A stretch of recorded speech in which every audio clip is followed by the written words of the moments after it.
काला साया। यूं तो बनारस घाट अपनी खूबसूरती के लिए बहुत प्रचलित है, पर घाट के किनारे कई राज लिए बैठे हैं। ये कहानी शुरू होती है बनारस के घाट के पास बने ममता निवास से, जहां प्रिया लाल जोड़े में ममता के घर उसकी बहू बनकर आती है। आओ आओ बहू, घर को अपने पैरों से पवित्र करो। ममता घर की दहलीज पार कर ही रही होती है कि अचानक एक बहुत गंदी सी बास पूरे घर में फैल जाती है।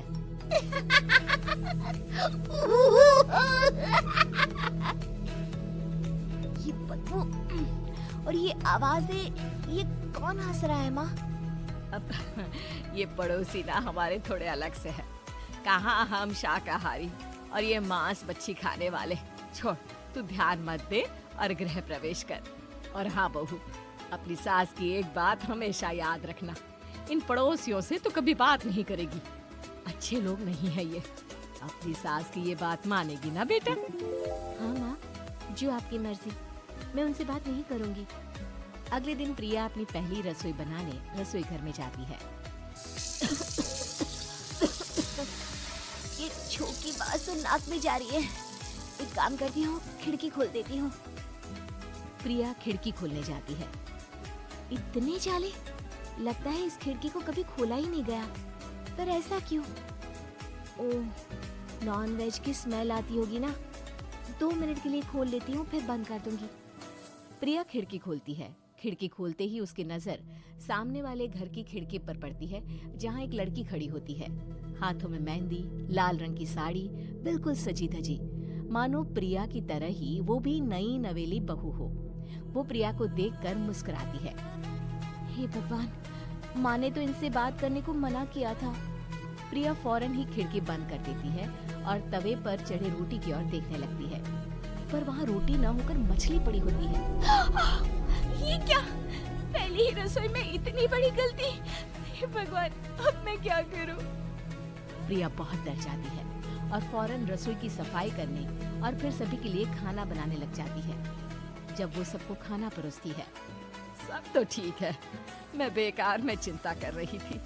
हे भगवान, ऐसे ही बस अपनी कृपा बनाए रखना। रात के वक्त जब सब सो रहे होते हैं, तब प्रिया को पायल की आवाज सुनाई देती है, जिससे उसकी आंख खुल जाती है। ये पायल की आवाज कहाँ से आ रही है? प्रिया उठकर उस आवाज के पीछे छत की सीढ़ियों तक जाती है।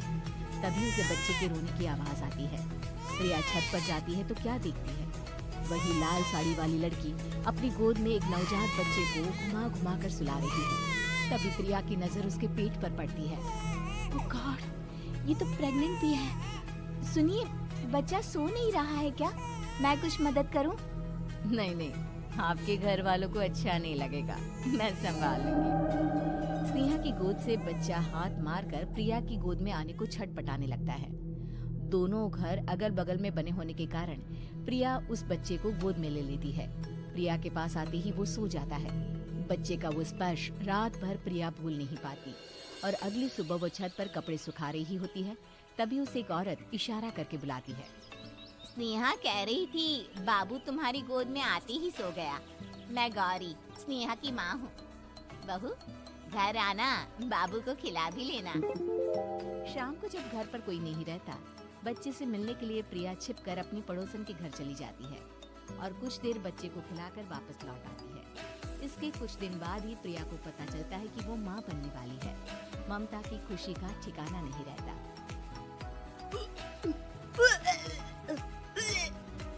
माँ जी, पता नहीं क्यों उल्टी आ रही है। प्रिया भागती हुई वॉशरूम में जाती है तो हरे और लाल रंग की उल्टी करती है। उस उल्टी में से कीड़े निकलते हैं। ये क्या? खून और ये कीड़े! माँ! माँ!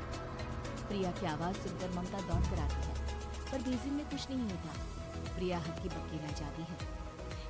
ये सब क्या हो रहा है? प्रिया घबरा जाती है और अपने कमरे में जाकर सो जाती है। डर के कारण वो इतनी थक जाती है कि उसकी आंख लग जाती है। तब उसे ऐसा लगता है उसके पेट पर मानो कोई बैठा हुआ हो। कौन हो? प्रिया के पेट पर एक 5 महीने की बच्ची बैठी हुई थी, जो बुरी तरह जली हुई थी। माँ, तुम ही मुझे लाई ना अपने पेट में। मैं तुम्हारी माँ नहीं हूँ। कौन हो तुम? माँ, देखो मैं जल गई बुरी तरह से। 6 महीने पेट में रहने को भी मुझे नहीं मिला। सहला दो ना माँ।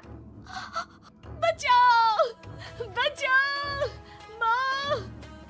ममता दौड़कर कमरे में आती है। प्रिया की बातें सुनकर वो सब समझ जाती है। तू कहीं बगल वाले घर में तो नहीं जाकर आई ना बहू? मुझे माफ कर दो, मैं गई थी माँ। उस घर में सब मरे हुए हैं बहू। कई साल पहले स्नेहा उस घर में बहू बनकर आई थी। कुछ ही दिन में वो एक बच्चे को जन्म देने वाली थी। पूरा घर बच्चे के आने की खुशी में खोया था।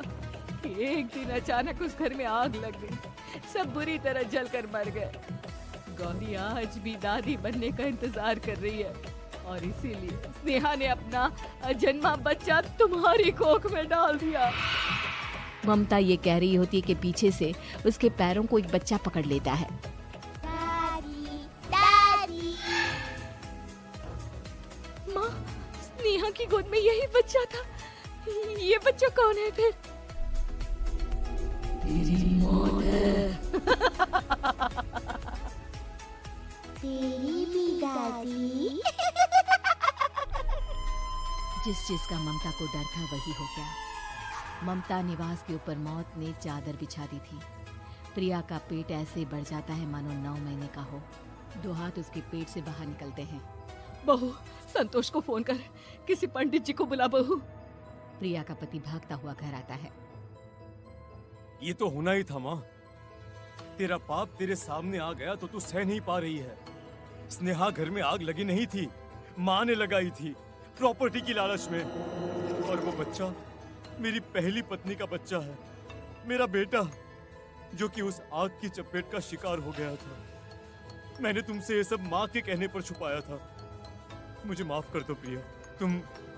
तुम अगर चाहो तो यहाँ से जा सकती हो। मैं तुम्हें किसी भी बंधन में रखना नहीं चाहता। मेरी शादी हुई है आपसे, मैं आपको छोड़ नहीं सकती, पर उससे पहले हमें स्नेहा, उसकी माँ और बच्चे की आत्मा की शांति करवानी होगी। संतोष और ममता गौरी के घर जाते हैं। अंदर सब कुछ जला हुआ होता है। जमीन पर जली हुई लाशें बिखरी हुई थी।